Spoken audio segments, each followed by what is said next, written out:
Today's lesson is going to look at Chapter 3 from your text, dealing with the time value of money. Now, the time value of money is one of the most important lessons of any finance class.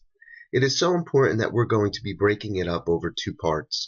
Chapter 3 deals with an introduction to time value of money and will serve as part 1, while Chapter 4 will look at more complex issues relating to the time value of money and comprise part 2 of the lesson.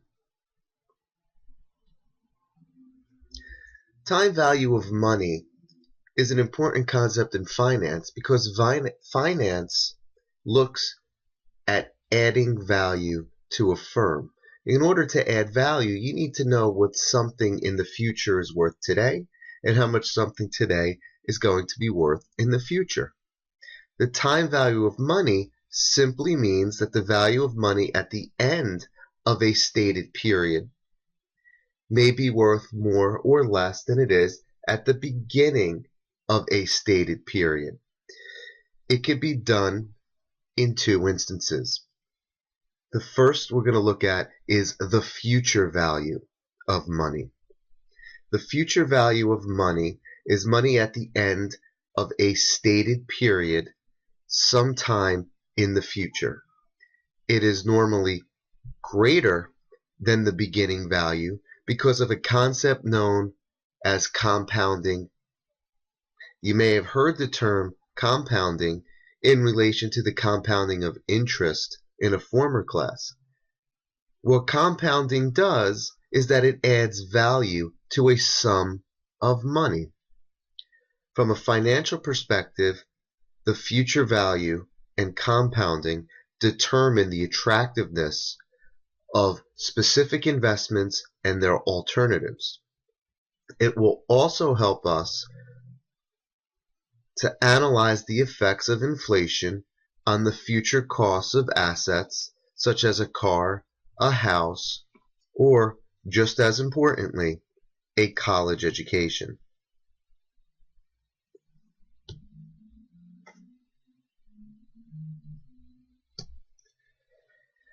One helpful hint that I like to give students is that when solving time value of money problems, especially ones involving multiple periods, i.e. multiple years, and complex combinations, which will be discussed later, it is always a good idea to draw a timeline and label the cash flows, interest rates, and number of periods involved. Some questions you will see will only deal with one period, such as if you have $100 today and you invest it at 5%, how much will you have at the end of next year?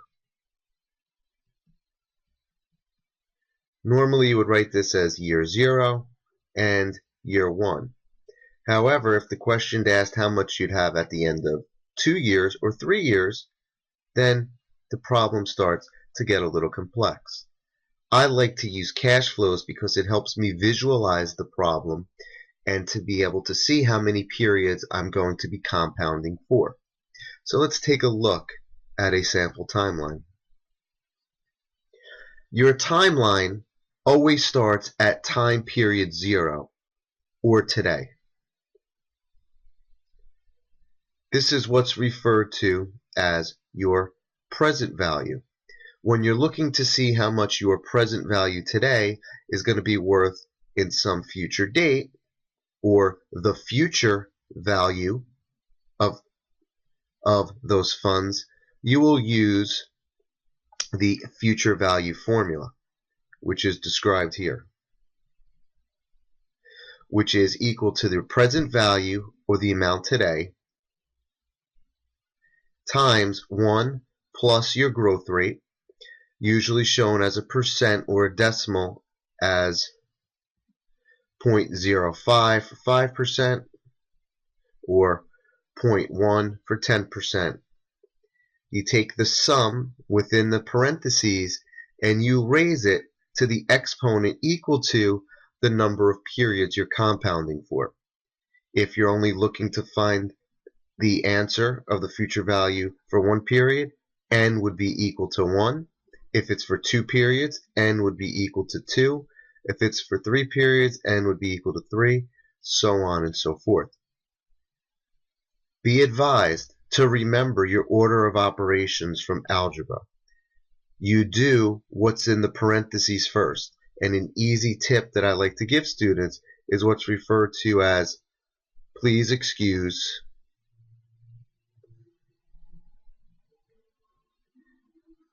my dear Aunt Sally.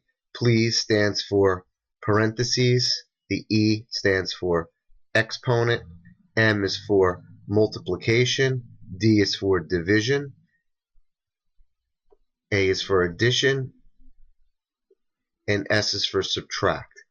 You must do your order of operations following this early. So for our example, we add what is in the parentheses first.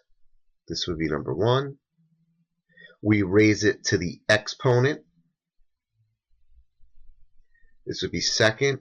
We take that answer and then we multiply it by the present value. That would be 3. It would be the third.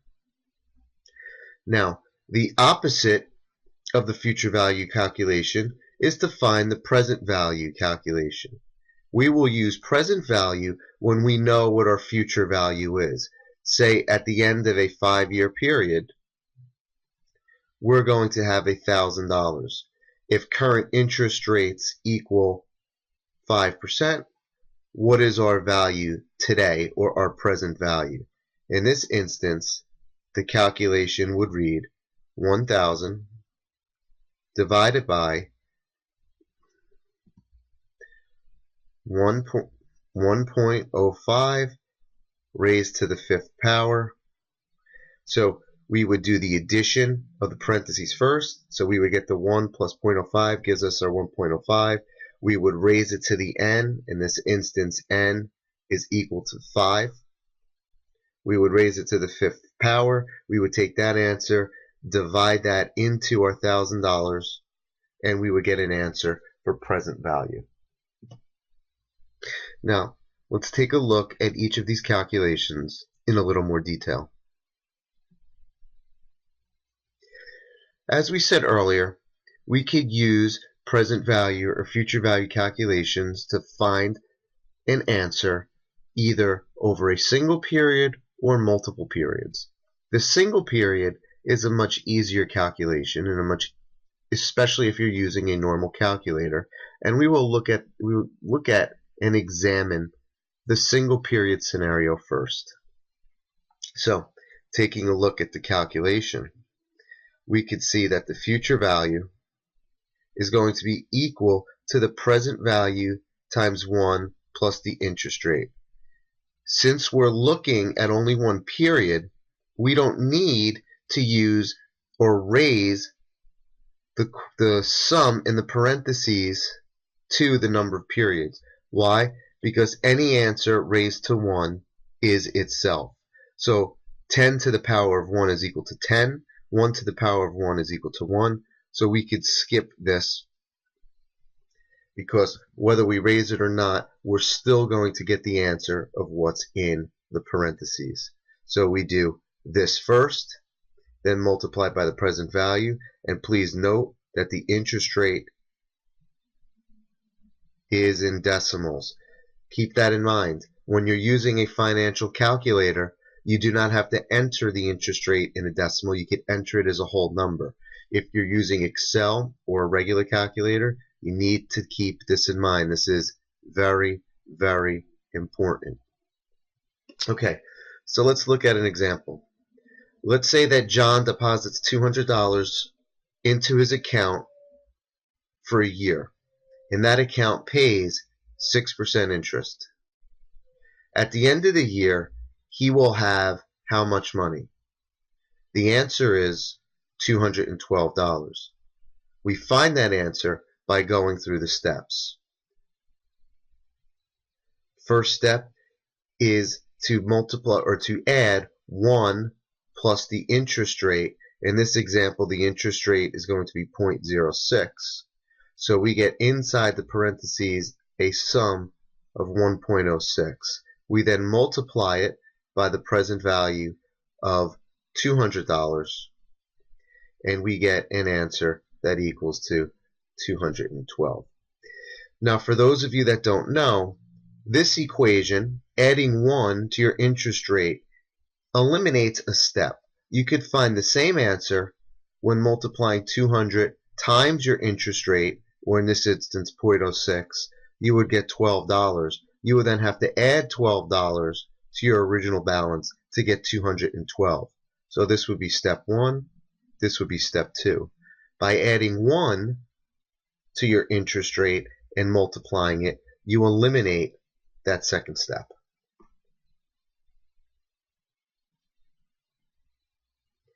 Now, let's take a look at something a little more difficult than the single period, and that is the multi-period scenario. When you're using the present or the future value calculation over a number of periods, the exponent, or n, which is equal to your number of compounding periods, needs to be used. So let's modify example 1 and say that if John closes out his account after 3 years, as opposed to the original one, how much money will he have accumulated? Let's answer part 1 of the question first before we get into part 2 of the question. So, using our future value calculation, bring it down here. We have 200 times 1.06, which is similar to problem 1, or example 1. The only difference is then we now raise the sum inside the parentheses to the third power. When we do that, and remember, we do this first, then raise it second, then multiply it by the present value first. So when we do that, 1.06 raised to the third power gives us an answer of 1.191016. When we then multiply that by the $200 that he invested, or the present value, we get an answer of $238.20. Now, here is the difference between simple interest, which is outlined here. Simple interest means that you multiply a lump sum or a sum of money by an interest rate, and that is the answer that you get. But because John is keeping the money into his account for 3 years, the first year's interest of $12 that is earned stays in the account, which means he'll earn $12 the next year, but he'll also earn 6% interest on the $12 of the prior year's interest. And the same will be true for the year 3. He'll not only earn $12 for his annual 6% interest, but he'll also earn 6% on the prior year's interest plus the interest on the first year's interest. That is what compounding means. Compounding is basically interest on principal and interest on prior interest earned. So if we were to take this formula and multiply 200 times 6% times 3, we'd only get $36.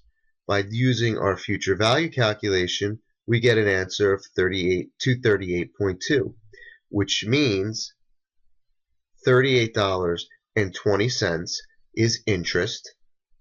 Subtracting the $36 out, we get interest on interest of $2.20, which is the answer to the bracketed portion of the statement. We could also use this same formula and carry it out for a different set of compounding periods. So what about in 10 years? In 10 years' time, how much will John have? Using the future value calculation, we find that John will have $358.10. Over 10 years, instead of multiplying by 3, we multiply by 10, we see that John has $120. When we take our future value, subtract out our principal, and subtract out our simple interest,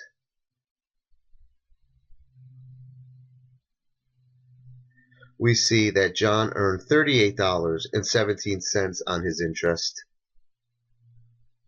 on interest over a 10-year period.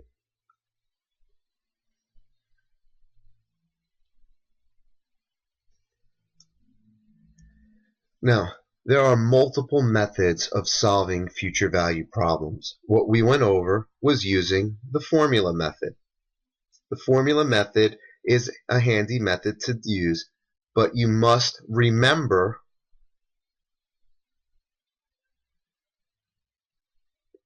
the future value formula. If you forget it or you get it backwards, you're going to get the problem incorrect. Secondly, when solving using the formula using a calculator, you have to do it in 3 steps. Remember, we're going to do our parentheses, our exponent, and then our multiplication. So it's a 3-step process. In practical terms, these problems or future value problems are solved using one of 3 additional methods that are available to us.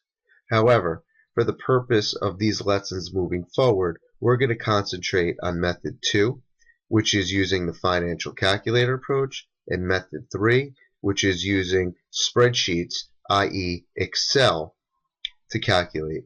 We are not going to focus on the 4th method, which is the use of time value tables, mainly because we don't have access to a time value table with this text. However, many people in the mortgage finance industry use the time value tables to calculate how much a loan will be worth today or tomorrow, or the payment of the loan. So let's take a look at the future value calculation utilizing the top 3 methods for calculating it. So let's look at example number 3. Let's say you want to know how much money you have accumulated in your bank account after 4 years, given an initial deposit of $5,000 earned from your high school graduation. If you earn $5,000 from your high school graduation, you have pretty generous friends and relatives. So, all joking aside, if the money you deposit earns 5% per year, and you leave the money untouched for the 4 years that you attend college, how much money will you have available? Now, solving this problem using the formula approach, we know that we would use the future value calculation,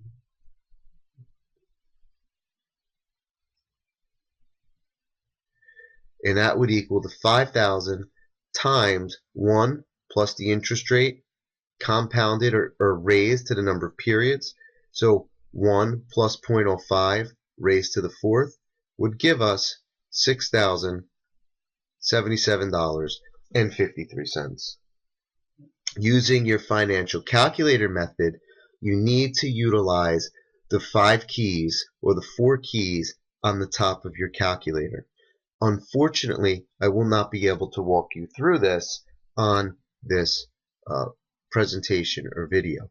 But just remember, you must clear out your financial keys. In order to clear out your financial keys, the most common way of doing that is to hit your CLX button on your calculator, or by hitting the F or function key first before you hit the CLX or the clear button on your calculator.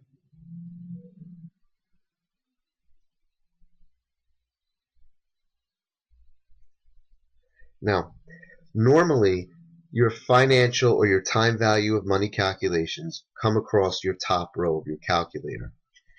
The keys that you need to be aware of are PV for present value, N for the number of compounding periods, I or IY, which is your interest rate, the payment key or PMT, which for all of the examples in part 1 will be 0, and your future value key. Now, after you clear out your time value of money keys by hitting the F in the CLX key. You enter in these numbers, and you start by putting in $5,000 and then clicking the PV key. Now there's a little trick with the financial calculator and the spreadsheet method, that whatever number that you enter for present value, once you compute your future value, it will come out as the opposite sign as what you entered.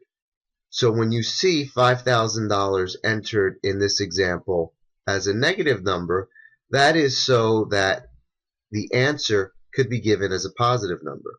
You do not have to enter it in as a negative number if you don't wish, as so long as you realize that the answer that you generate is going to be negative, and you could just ignore that negative sign.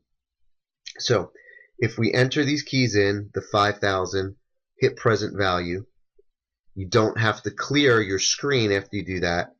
If you hit 4 and then hit N, and then 5 and I, 0, and then the PMT key, you could then click or punch the FV key, and after a few seconds of calculating, the calculator will display this answer on the screen. Now, the spreadsheet method is a little bit difficult, a little bit more difficult than using the calculator, because there are certain nuances that you need to know. And the biggest nuance is that the rate, much like in the formula, needs to be entered as a decimal as opposed to the whole number that you could type it in to your calculator. So I'm now going to walk you through how to do a spreadsheet future value calculation. First thing you need to do is to open up an Excel spreadsheet. I like to start with a new sheet, and the first thing I like to do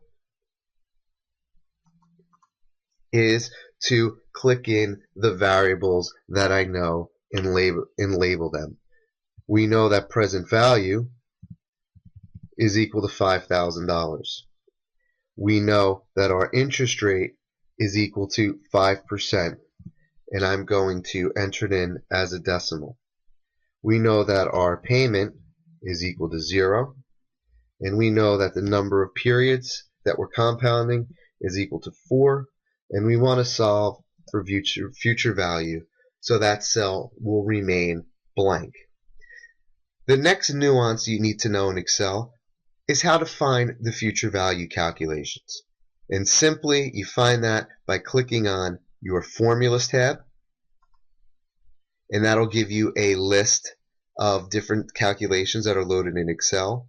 You click on Financial, and then you just scroll down until you find future value. You enter in your rate. You enter in your number of periods, which is simply, for this purpose, just clicking on the cells in which the values for these labels are located. You enter into your payment, your present value. If you want to make this a negative number, see, and it will generate the answer as you move along and you fill out enough of the variables. And you could see that the answer they generate is a negative number. Again, it's a negative number because the answer is always opposite of what the present value is. So if we wanted to change that to a positive number, a positive future value, all we would have to do is make the present value a negative number. Another nuance that you need to know is that the type is always going to be 0 for these examples, and we will talk about instances where type is not going to be 0 in part 2, but for now just know that type will always be left blank or 0. You hit OK and you get your answer. Now, one of the benefits of using a spreadsheet is that you can easily change the values,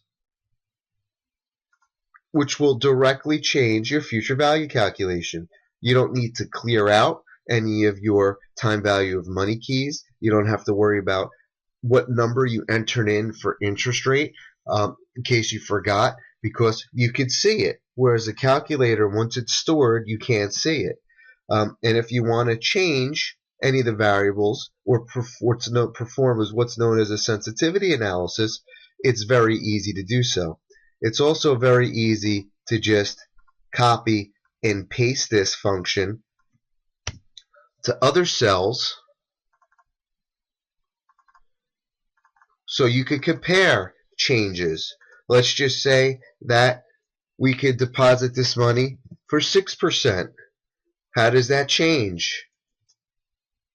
If we could invest it for 7%, how does that change our future value?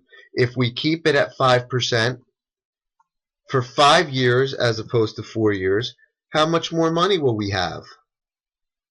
So on and so forth. It's easy to do that in Excel and to see the answers and to set up calculations where we could easily see the difference of one to the next. Now, I think those are enough examples to look at the future value formula, and we should start looking at the present value formula.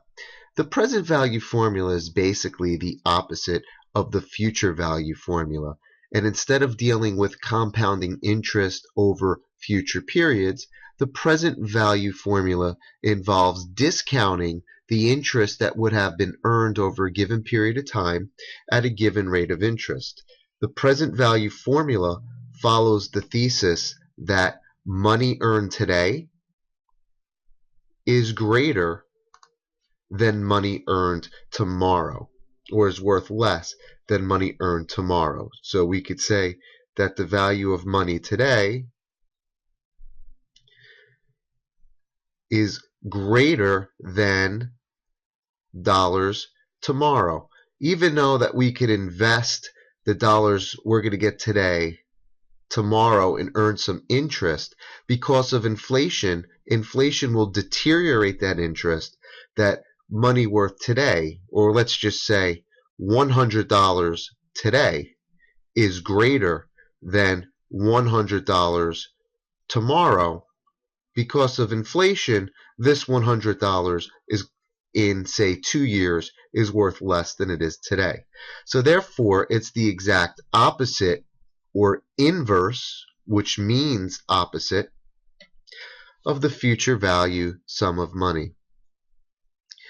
The present value formula is useful for determining today's price, or the value today of an asset or cash flow that will be received in the future. And we will take a look of a practical example a little bit later on once we understand the formula of a lottery winning. The formula for determining the present value is that the present value is equal to the future value times 1 divided by 1 plus r, or we could simplify this to say that the present value is equal to the future value divided by 1 plus r in your parentheses raised to the number of periods, or the n power.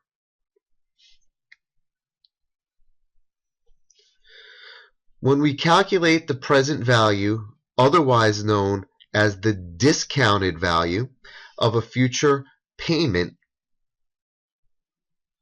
to be received 1 period from today, we are basically deducting the interest that would be earned over that 1 year time period.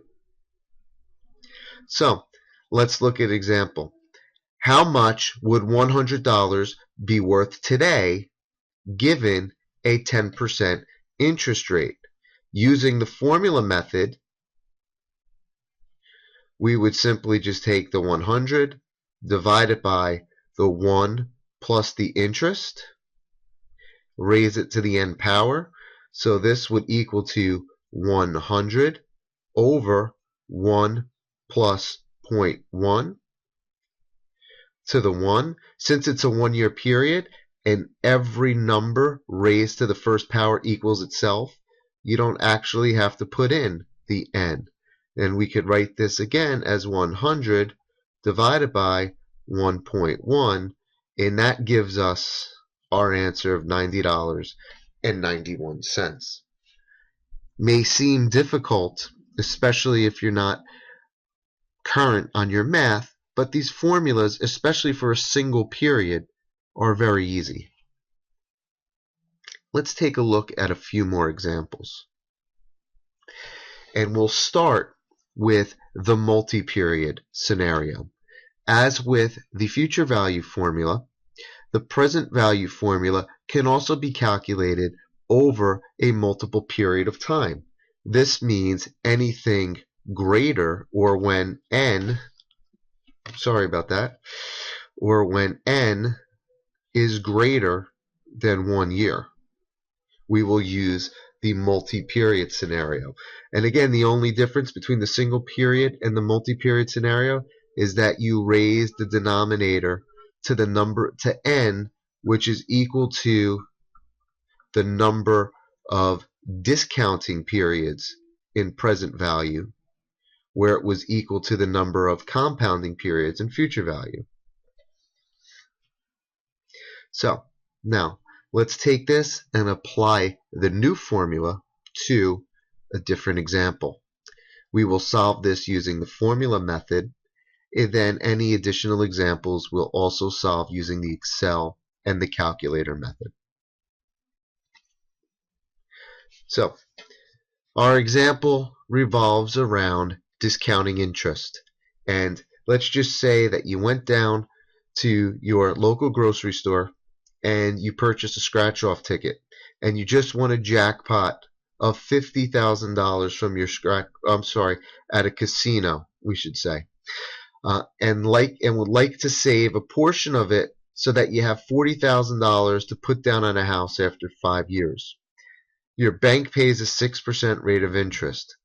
How much money will you have to set aside from the jackpot winnings? So this formula would be basically written as the present value is equal to our future value over 1 plus I to the n, and we know that our future value is going to be equal to 40,000. We'll shorten that to 40K. Our n is going to equal to 5 years, and our interest rate is going to equal to 0.06. So we can then rewrite this formula as such that the present value is equal to 40,000 divided by 1 plus 0.06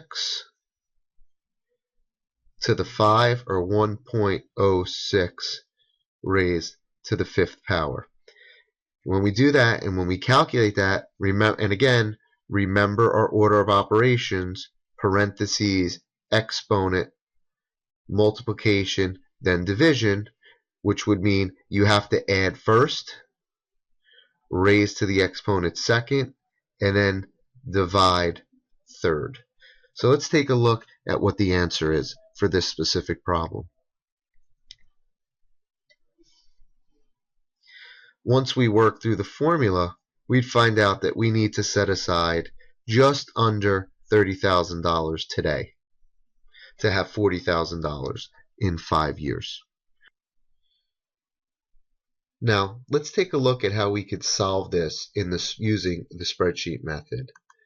We know that we're going to solve for our present value. So first thing we're going to do is we're going to write our variables, starting with present value, which we'll leave blank. We know that our interest rate is going to be 0.6%. We know that n is going to be 5, and we know that our future value is going to be $40,000. Now, we calculate for present value. The first thing we do is click on the cell, the blank cell, next to the present value heading. We go to our formulas tab in Excel, look up financial, and find the present value formula, which is signified by PV. We click on that. We can see it brings up a dialog box in which the first variable is rate, which it has a blinking cursor or blinking placeholder, all we have to do is just click on our interest cell. In our number of periods, we just go down and click on that blank space and then click on the number of periods for N, which is 5. Remember, our payment is going to be 0, or you can just leave that blank. Our type is going to be left blank. We'll go over more about the specific types in Chapter 4, but for now, we'll just leave it blank. And we know our future value is going to be 40,000, so we can just click on that. Now, remember, the same methodology holds true. If you want your present value number to be a positive, you enter your future value number as a negative. That's just a glitch in the calculator or the spreadsheet on how to calculate. So we'll want the result to come as a positive number, so we'll just make this number a negative. Once you have all your variables in and you double check it, making sure they're correct, we hit OK, and we get the answer, $29,830 that we got previously using the formula method. Now, let's move back and take a look at some other examples.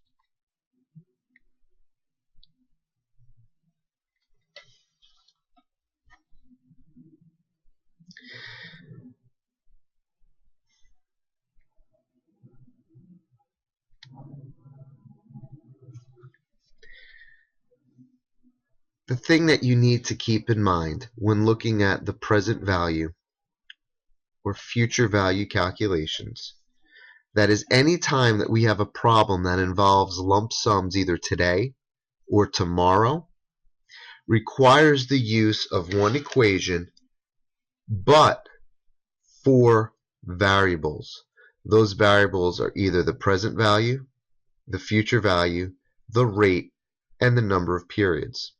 If we know 3 out of any 4 of the variables, we can solve for the unknown one. We went over the future value calculation formula, the present value calculation formula. There is also a formula for the rate and the number of periods. The formula for the rate is very complicated, and it equals to the linear future value, the linear of the future value divided by present value, which means this would be done first, this would be done second, then you divide it by the ln of 1 plus r, which is 3, 4, and then 5. It's a 5-step process to solve, for the number of periods. To solve for the rate is the future value divided by the present value raised to the 1 divided by n minus 1. These are very complicated formulas, and it's much easier to solve for these formulas using the calculator, the financial calculator, or the spreadsheet. So everything moving forward, we are going to use either the spreadsheet or the calculator method to move forward. So what are some practical applications of the time value of money? The first is to calculate the amount of savings required for retirement. Financial planners use it all the time. Determining the future value of an asset. Investment analysts and investment managers use it for such. Calculating the cost of a loan. It's a practical example that's used throughout business. Calculating growth rates of cash flows. Another practical example used by business, and calculating the number of periods required to reach a financial goal. Again, financial planners use this when they sit down with their clients to determine how much money needs to be set aside for a future retirement goal. So let's look at a couple of more examples, and that is saving for retirement. So let's look at the problem. If your retirement goal is $2 million and the bank is offering you a CD, a certificate of a deposit, that is good for 40 years at 6%, in today's practical market, you'll never get something that high. So just keep in mind the sensitivity of interest rates on your future goal. What initial deposit do you need to make today to reach your $2 million goal at the end of 40 years? So to illustrate the problem, we first start with our timeline that shows that at T sub 40, or 40 years from now, we want $2 million. Our T sub 0, and remember your timelines always start with T sub 0, which is short for today. How much would we need knowing our N is 40 and our R is 6%? We could solve this problem using our present value calculation, our spreadsheet, or our calculator. Using the present value method, it would be 2 million divided by 1.06 raised to the 40th power, which would give us an answer of $194,444.38. Now, if we were to solve it using the time value of money keys on your financial calculator, we would simply input N, but we would simply input 40. That goes in first. Then you hit N second. We would then type in 6 and then hit the I button. Remember, you type the number in first and then the key. Payment would be 0, so it would be 0 then the payment. 2 million and then future value. And then if we press the present value key, we will come up with a number of negative 194,444.38. The same number we did before, but remember this is a negative. If you want this to be a positive number, we just make that future value a negative.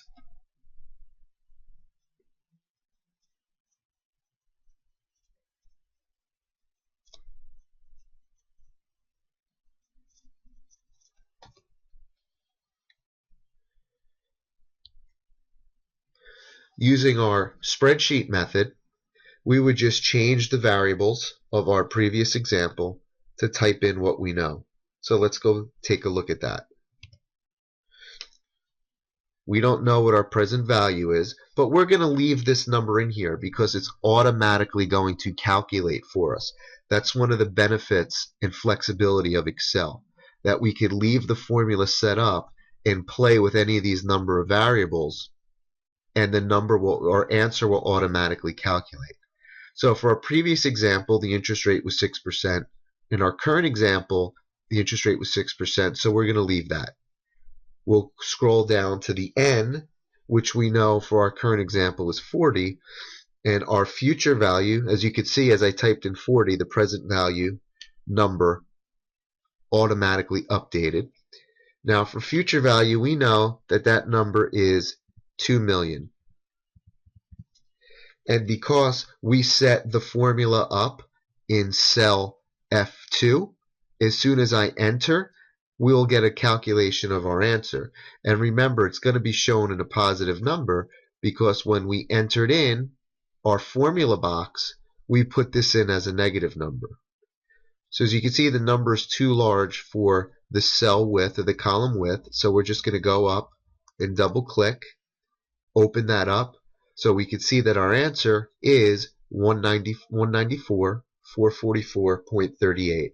The same answer we figured or calculated using the formula method, and the same answer that came up once we plugged in our calculator keys.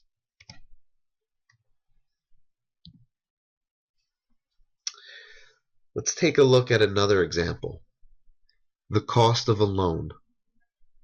Let's say John, who's a college student, needs to borrow $5,000 today for his tuition bill, an all too common practice in the higher education industry.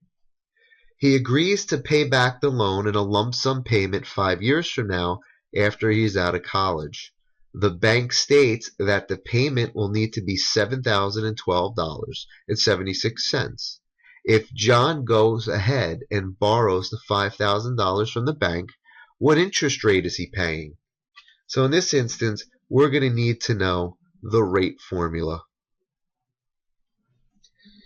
which is the future value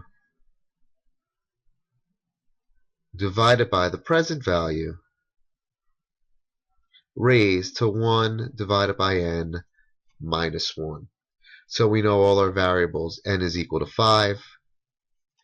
Our future value is $7,012.76. Present value is $5,000.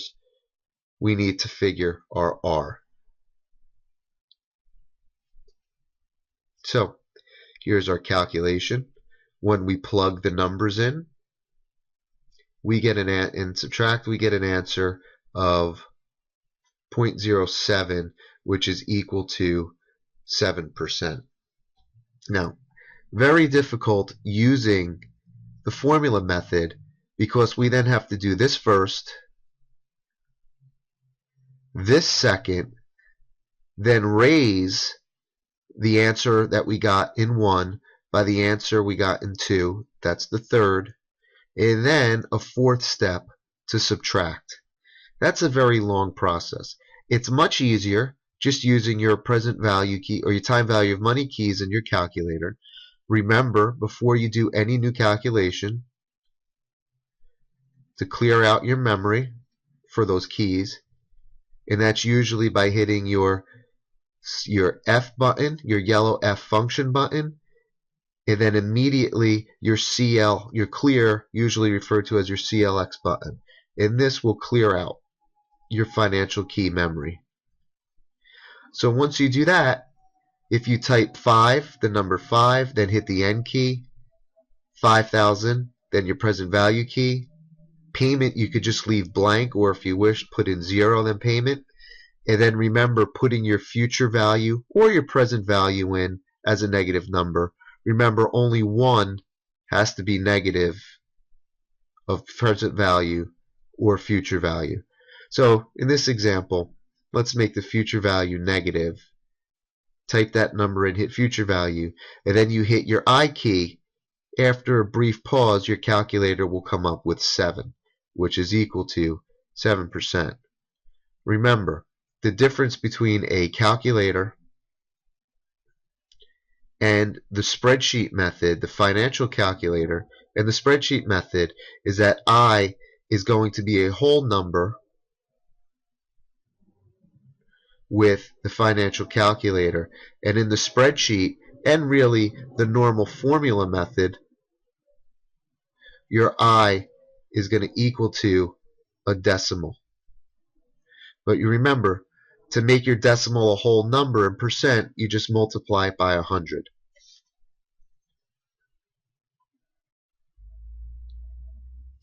So let's take a look at this using the spreadsheet. Now what we're going to do is we're going to create a whole new sheet. You do that by holding your Control key down, left clicking on your sheet tab, and then dragging over. We know that our present value is $5,000. We know that our future value is $7,012.76. Double checking that. We know that our number of periods is 5, and we have to solve for rate, so we'll delete and clear that out. We will then calculate for rate by going to our Formulas tab, clicking on Financial, and then finding the column for rate, or interest rate, which is categorized and called rate in Excel. So our number of periods, or N, we know is 5. Our payment is 0. We can leave blank. Our type is 0. We can leave blank. Again, we'll go over that in Chapter 4. Our present value is 5,000. Our future value is 7,000. So we just click on the future value and then the amount. Remember, one of these has to be negative. We'll make future value negative, and you do that just by putting a negative sign before it in this function's argument box. Once everything is in and we double check to make sure we entered it correctly, we hit OK, and the answer comes back as 7%.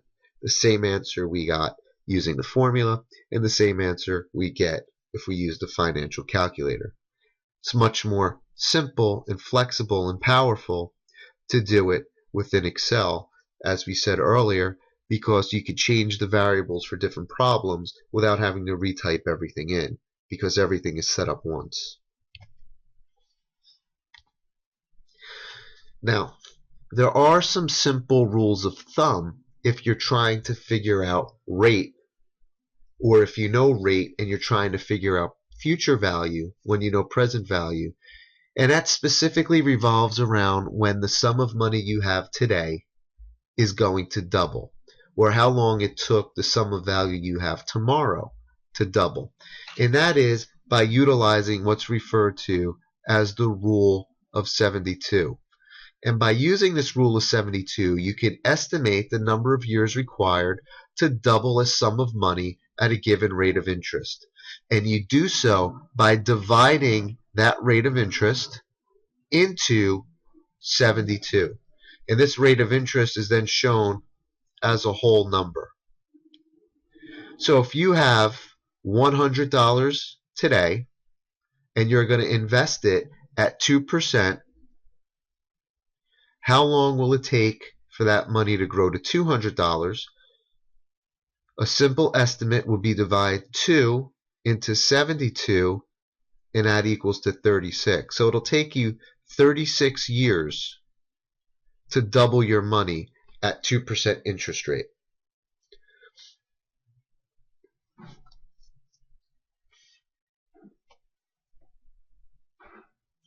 So that is a rule of thumb that you could use when calculating and figuring out.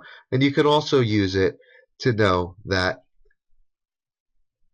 if you had $200, if I rewrote the question and said you had $200 today, you started with $100. If you earned 2% interest, how long ago did you invest that $100? So you know that 200 is double of 100.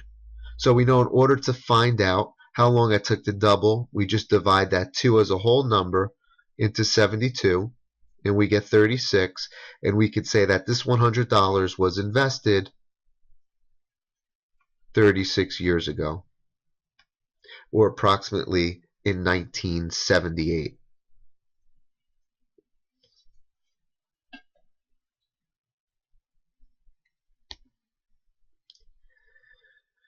So here are some fact tables.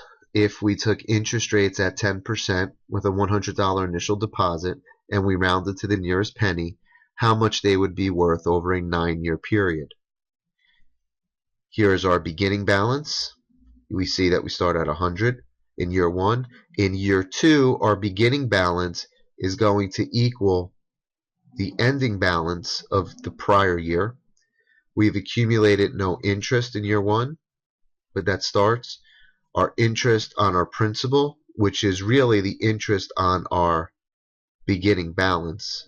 It's $10. Our ending balance is $110. And this accumulated interest number for every preceding year is going to be the interest on principal in the preceding year. And it's going to be a running sum. So it's going to be equal to this plus this.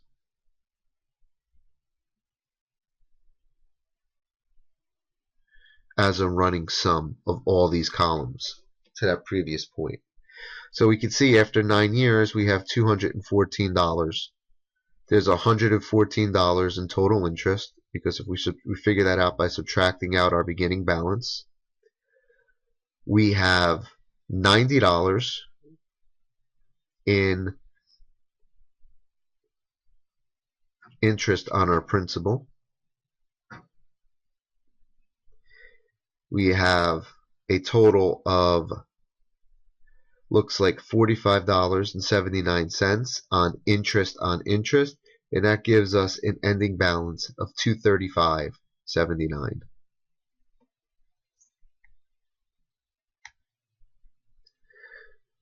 Now, our final slides are going to take a look at comparing the different methods of utilizing calculators and spreadsheets. We can see if we want to solve for the number of periods, or N, on the financial calculator, that's N, but in Excel it's N per. Interest rate is I, or I divided by Y, where in Excel it's rate. Present value is PV in both, payment is PMT in both, and future value is FV in both. In your financial calculator, these keys are normally on your top row. In Excel, you go to Functions, then to Financial, and you scroll through the list until you find the one that you need.